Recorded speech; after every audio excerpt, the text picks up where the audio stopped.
Τι θα πείτε για την ομάδα μας? Λοιπόν, εδώ σκεφτόμουν. Η ομάδα μας μόλις ανέβηκε στη β' κατηγορία και τα πάει πολύ καλά. Δεν τραβάει, Λουί. Τραβάει. Τραβάω. Τραβάει. Η ομάδα του παιδικού τι θα κάνει? Η ομάδα του παιδικού είναι έτοιμη για όλα. Λοιπόν, θα πάμε εκεί πέρα να βγούμε πρώτοι. Να περάσουμε στο play-off. Είμαι ευχαριστημένος με την ομάδα, και το παιδικό και το αντρικό. Διότι το αντρικό μόλις ανέβηκε στη β' κατηγορία και τα πάει πολύ καλά. Νίκησε και τη δεύτερη ομάδα του Διγενή με 3-1 και μετά αυτοί γράφανε. Κάτι γράφανε.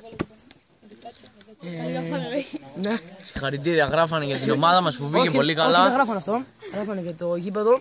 Και λοιπόν, τώρα παίζουμε μια πιο δύσκολη, αρκετά δύσκολη ομάδα όπως η Διγενή, τον Εθνικό. Μακάρι να νικήσουμε αυτή την ομάδα.